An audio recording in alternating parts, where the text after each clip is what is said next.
ಶಿಬಿರ ಹಮ್ಮಿಕೊಂಡಿದ್ದೇವೆ. ಇದೇ ಜೂನ್ 14ರಿಂದ 21ರವರೆಗೆ ಬೆಳಗ್ಗೆ 5:30ಯಿಂದ 7:30ವರೆಗೆ. ಸ್ಥಳ LBD ಕಾಲೇಜ್ ಮೈದಾನ, ರಾಯಚೂರು. ಈ ಯೋಗ ಶಿಬಿರದಲ್ಲಿ ಆಸನ, ಪ್ರಾಣಾಯಾಮ, ಧ್ಯಾನ, ಅಕ್ಯುಪ್ರೆಷರ್, ಮುದ್ರೆ, ಆಹಾರ ಪದ್ಧತಿ ಮುಂತಾದವುಗಳನ್ನು ಹೇಳ್ತೇವೆ. ಯೋಗದಿಂದ ಕೇವಲ ದೈಹಿಕ ಆರೋಗ್ಯ ಅಲ್ಲದೆ ಮಾನಸಿಕ ನೆಮ್ಮದಿ ಕೂಡ ಸಿಗ್ತದೆ. ಸ್ಪೆಷಲಿ ವಿದ್ಯಾರ್ಥಿಗಳಿಗೆ ಇದು ಬಹಳ ಅನುಕೂಲ. ಯಾಕಂತಂದರೆ ವಿದ್ಯಾರ್ಥಿಗಳು ಬೆಳೆಯುವ ವಯಸ್ಸಿನಲ್ಲಿ ಇರ್ತಾರೆ. ಅವರಿಗೆ ದೇಹ ಬೆಳೆಯೋದರಲ್ಲಿ ಸಹಾಯ ಆಗ್ತದೆ.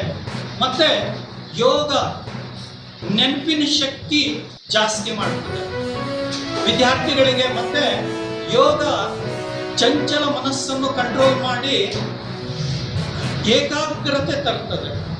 ಅದಕ್ಕೆ ವಿದ್ಯಾರ್ಥಿಗಳು ಯೋಗ ಮಾಡಿದರೆ ಬಲಶಾಲಿಗಳು ಆಗ್ತಾರೆ, ಆಮೇಲೆ ಜಯಶಾಲಿಗಳು ಕೂಡ ಆಗ್ತಾರೆ. ಹಾಗೆ ನಮ್ಮ ಯುವಕರಿಗೂ ಕೂಡ ಇದು ಬಹಳ ಮುಖ್ಯ. ಹೇಗೆಂದರೆ ಇಂದಿನ ಬದಲಾದ ಜೀವನ ಶೈಲಿಯಲ್ಲಿ ಯುವಕರು ಹೃದಯಾಘಾತಕ್ಕೆ ಬಲಿಯಾಗ್ತಾ ಇದ್ದಾರೆ. ಮತ್ತು ಯುವಕರು ಅನೇಕ ರೋಗಗಳಿಗೆ ರಾಯಚೂರು ನಗರದ ಆಶಾಪುರ ರಸ್ತೆಯಲ್ಲಿರುವ ಅದಿತಿ ಆಸ್ಪತ್ರೆ ರೋಗಿಗಳಿಗೆ ಮೋಸ ಮಾಡಿ ಅನಗತ್ಯ ಹಣ ವಸೂಲಿ ಮಾಡುತ್ತಿರುವುದಲ್ಲದೆ ಕರ್ನಾಟಕ ಖಾಸಗಿ ವೈದ್ಯಕೀಯ ಸಂಸ್ಥೆಗಳ ಕಾಯ್ದೆ ಅನ್ವಯ ಹಲವು ನಿಯಮಗಳನ್ನು ಉಲ್ಲಂಘಿಸಿದೆ ಎಂದು ಆರೋಪಿಸಿ ಆಸ್ಪತ್ರೆಯ ವಿರುದ್ಧ ಸಮಗ್ರ ತನಿಖೆ ನಡೆಸಿ ಕಾನೂನು ಕ್ರಮ ಕೈಗೊಳ್ಳಬೇಕು ಎಂದು ಸಾಮಾಜಿಕ ಹೋರಾಟಗಾರ ಶಾಲಂ ಪಾಷಾ ಹಾಗೂ ಉಮೇಶ್ ಅವರು ಗುರುವಾರ 10:30 ಆಗ್ರಹಿಸಿದರು. IVF ಚಿಕಿತ್ಸೆ ನೀಡುವ ವಿಚಾರಕ್ಕೆ ಹೆಚ್ಚಿನ ಹಣ ಸುಲಿಯುತ್ತಿದ್ದಾರೆ. ಈ ಸಂಬಂಧ ಆರೋಗ್ಯ ಇಲಾಖೆ ಅಧಿಕಾರಿಗಳಿಗೆ ಹಲವು ಬಾರಿ ಲಿಖಿತ ದೂರುಗಳನ್ನು ಸಲ್ಲಿಸಿದರೂ ಇದುವರೆಗೆ ಯಾವುದೇ ಪರಿಣಾಮಕಾರಿ ಕ್ರಮ ಕೈಗೊಳ್ಳಲಾಗಿಲ್ಲ ಎಂದು ಅಸಮಾಧಾನ ವ್ಯಕ್ತಪಡಿಸಿದರು.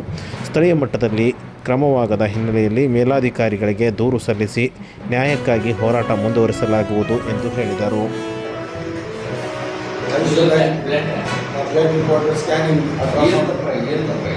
ತಪ್ಪ ಅಂದರೆ ಹೈ ಶುಗರ್ ಇದೆಯಾ ಅದು ಇದೆ ಅಂತ ಹೇಳಿದ್ರು.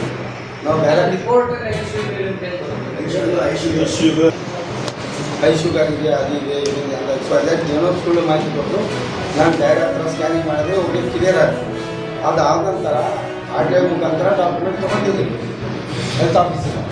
RTIಯಿಂದ ಡಾಕ್ಯುಮೆಂಟ್ ತೊಗೊಂಡ್ರೆ ಅವರು 3 ಡಾಕ್ಯುಮೆಂಟ್ ಮೇಲೆ 2021 ಅಲ್ಲಿ 3 ಡಾಕ್ಯುಮೆಂಟ್ ಏನಾದರೂ ಒಂದು ಬ್ರೀಡಿಂಗ್ ಡಾಕ್ಯುಮೆಂಟ್ ಇದೆ, ಮ್ಯಾಪ್ ಇದೆ, 3 ಡಾಕ್ಯುಮೆಂಟ್